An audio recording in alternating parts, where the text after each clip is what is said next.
Hi guys, Darren here. Just a little chat just as regards to me with pancreatitis. I've had pancreatitis since 1999. That was the first time I had it, which was the year that my eldest son was born. So that's now 16 years ago, or 16 and a half years ago actually. It was the summer of 99. Obviously I didn't know what was wrong with me at the time. I was just in a lot of pain.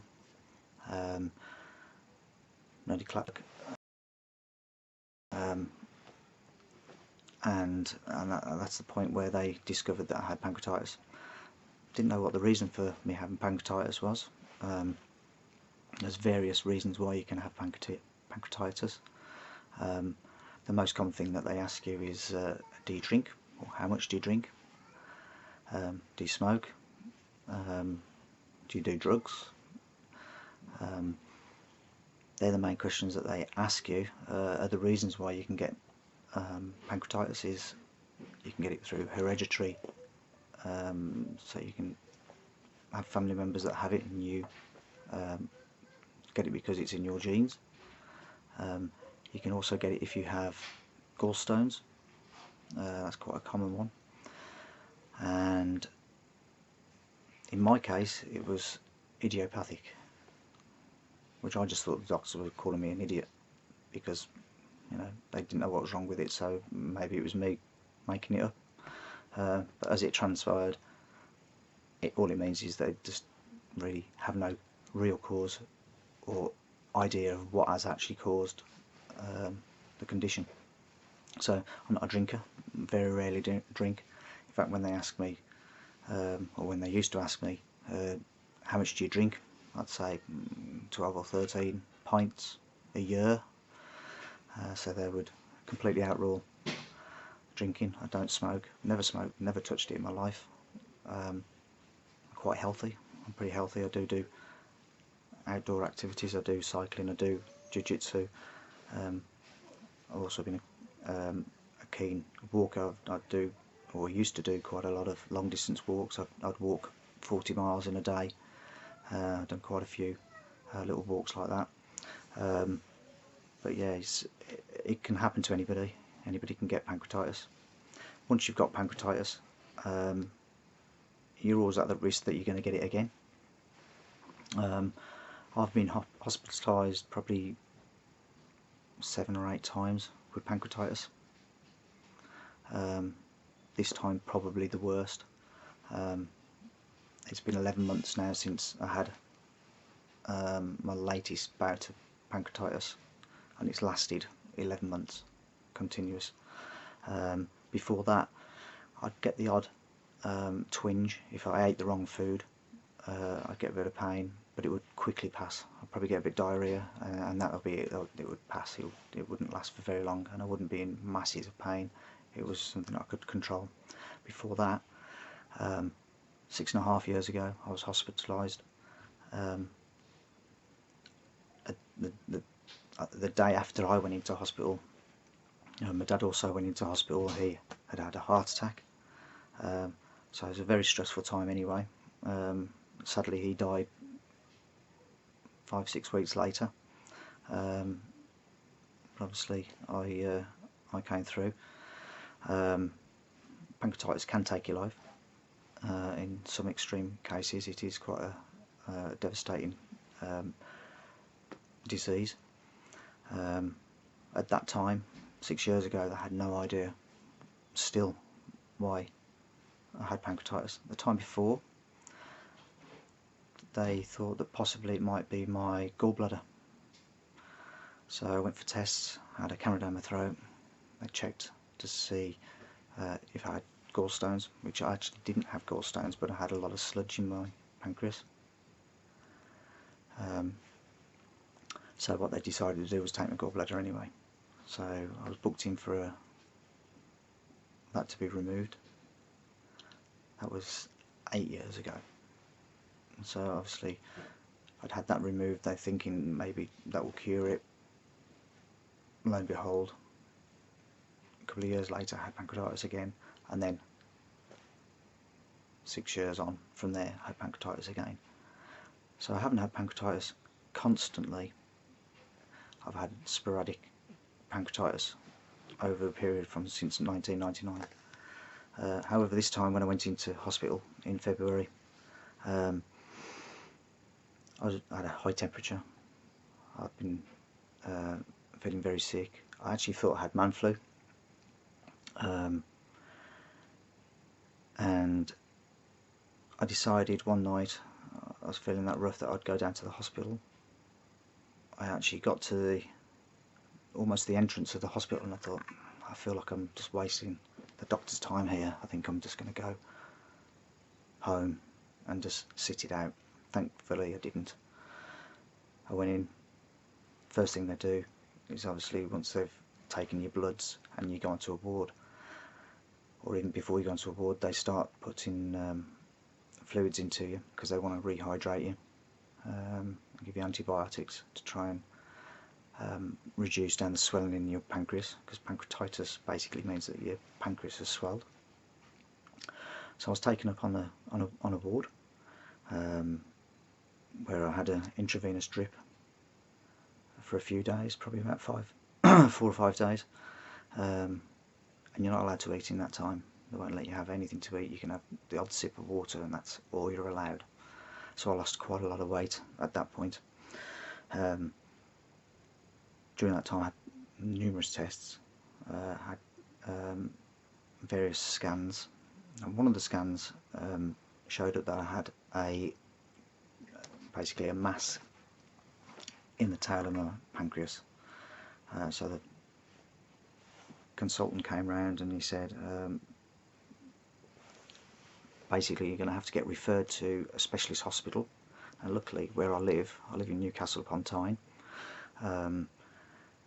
we have a fantastic hospital. It's called the Freeman Hospital, and they actually specialise in pancreatic care. In fact, they're one of the main hospitals for quite a number of things, and pancreatic care is one of the areas where they do specialise. So it's a really good job that I live in Newcastle. So I was referred to there. The first time I saw the consultant at the Freeman, they showed me my original scan, where I could see this mass, and basically he said that he thought it was a tumour, but they couldn't be certain of what type of tumour it was until I had an EUS.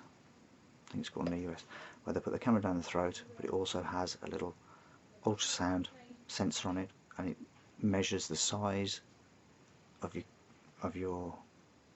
tumour. So it goes into your stomach, and it can measure how big the tumour is from there, because your pancreas is right at the back of your stomach.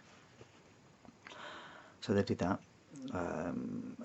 I think it was a couple of weeks later, I had to go back for another appointment just to see what the results were, and it's that time when they turn around and say, right, you have got a tumour, it is definitely a tumour, and it's called an IPNM tumour, which basically means that it's a tumour which is not filled with just normal tumoury stuff.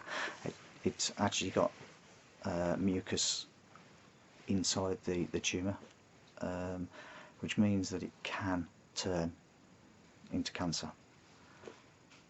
So they gave me two options what I could do. One of the options was I could sit it out and go back every so many weeks or every month or so just to get rescanned to see if the tumour had grown. If the tumour had grown within a certain amount of time, then I would need to go for an operation, or I could just go for the operation straight away. So that was my option. There was no way I was going to wait any length of time. Pancreatic cancer is one of the worst cancers that you can get, with probably the least amount of funding of all the cancers, and probably one of the most aggressive as well. When you get pancreatic cancer, the chances of surviving 1 year is 80% chance that you're not going to survive 1 year. So it was a no-brainer really. I had to do it. I had to do it. So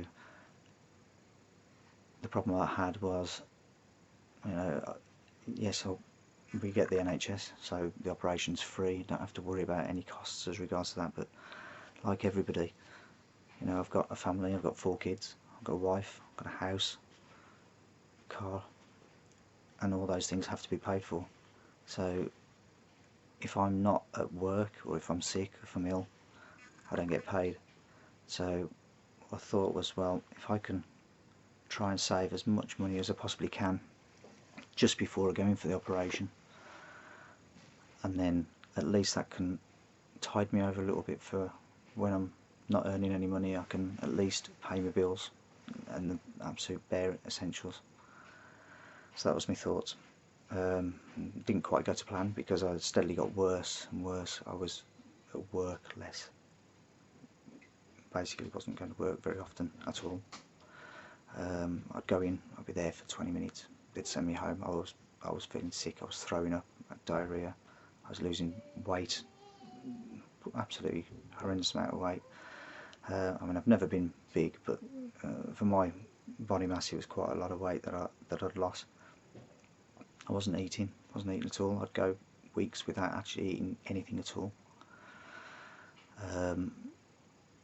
So it was a pretty torrid time, so I had no opportunity to save any money. My manager at my job was absolutely fantastic, and really what he did was he spoke to the chap who was in charge of the business where I work, to see if they would actually pay my wages whilst I was off sick on recuperating from the operation, because they knew that I would be off for 3 or 4 months, of which the boss agreed, and he said, yeah, we'll pay you. So therefore I then spoke to the consultant, asked if we could bring the operation forward, which he did. He brought it. That was probably a week and a half after I asked. I was on the operating theatre getting operated on, so that was an absolute godsend. But bear in mind, this was June, so I'd been ill since February, so it's still quite a long time between first being ill and then actually getting the operation. The day of the operation, I was really excited, because you know, you just know that this could be a means to an end, and you know that if it's taken, if the tumour's taken, you know, you've got like 0 chance of it turning into pancreatic cancer. So I went to the hospital, and I was going to be one of the first people to be operated on that day, which was nice. I mean, there must have been 120 people all waiting to get operations, and everybody goes in at a certain time. They have to book in at 7:30 or 8 o'clock, and everybody waits in the waiting area, and you get called through, and then they do assessments on you. So I was probably about the 2nd or 3rd person to get called through, and so I was really happy at that. At that point, the surgeon comes along, talks to you, explains what he's going to do. And one of the things that he did say, which was kind of reassuring, was that even if the tumour had progressed into cancer, because of the size of the tumour, and because it hadn't spread out of the pancreas, once they take away the part of the pancreas that's affected, I more than likely wouldn't have to have chemotherapy or anything like that, because of where it is, and because of the speed that they've caught the tumour. So that was really nice. So then I went down to the operating theatre. I can't remember the rest, obviously. But now we're another 6-7 months on. I've had some ups and downs, but this week has been really, really good. So I'll talk to you next time. Thank you.